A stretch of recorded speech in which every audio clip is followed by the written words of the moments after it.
There's a $700 billion fund that is legally not allowed to do something its two biggest competitors do automatically, every day, without you even noticing. And almost every video comparing these three funds skips right past it. They'll tell you the expense ratios, they'll tell you the holdings count, then they stop, right before the part that actually matters long term. By the end of this video, you'll know the one structural difference between these three funds that has nothing to do with fees, and why it exists because of a decision made over 30 years ago that literally cannot be undone. Let's start with what people usually get right. SPY and VOO both track the same thing, the S&P 500. The 500 largest publicly traded companies in America. Same index, same holdings, same weightings. The difference most people mention is the issuer.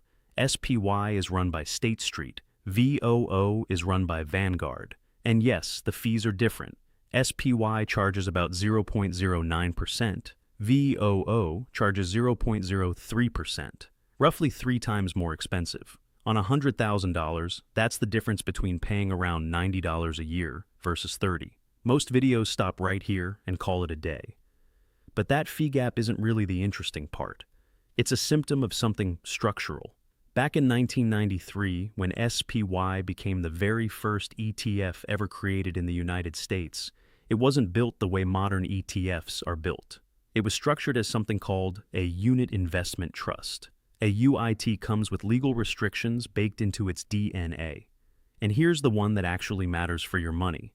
SPY is not allowed to immediately reinvest the dividends it collects from those 500 companies. When those companies pay dividends throughout the quarter, SPY has to just hold that cash, sitting there, earning nothing, waiting for one specific date to pay it out to shareholders.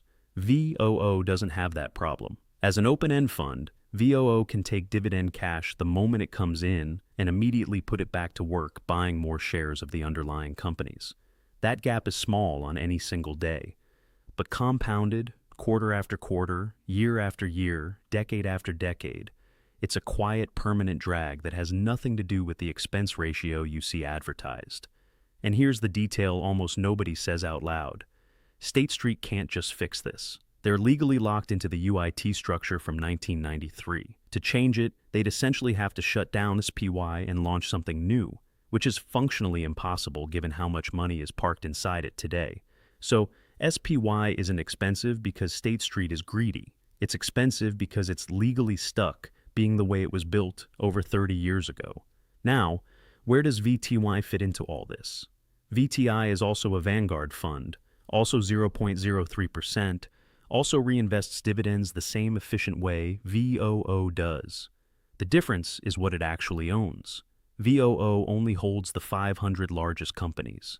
VTI holds practically the entire U.S. stock market, small cap and mid cap companies included, roughly 7 times more holdings than VOO. Practically, for most long-term investors, VOO and VTI perform almost identically over time, because the largest 500 companies make up the overwhelming majority of the total market's value anyway. VTI just adds a thin slice of smaller companies on top. So, here's the actual takeaway, and it's simpler than people make it sound. If you want pure exposure to America's largest companies, VOO gets you that, at the lowest cost, with the most efficient structure available. If you want to own basically the entire U.S. stock market in one fund, VTI does that for the exact same price. And SPY exists for a completely different reason. Not for buy and hold investors at all, but for traders who need the deepest options market and tightest bid-ask spreads in the world. If that's not you, you're paying UIT-era inefficiency for liquidity you'll never actually use. 3 tickers. 3 different reasons to exist. Only one of them was actually designed for someone planning to hold for 30 years. Next time, we're looking at a fund that looked exactly this safe, right up until it wasn't. If you want that one when it drops, you know where the subscribe button is.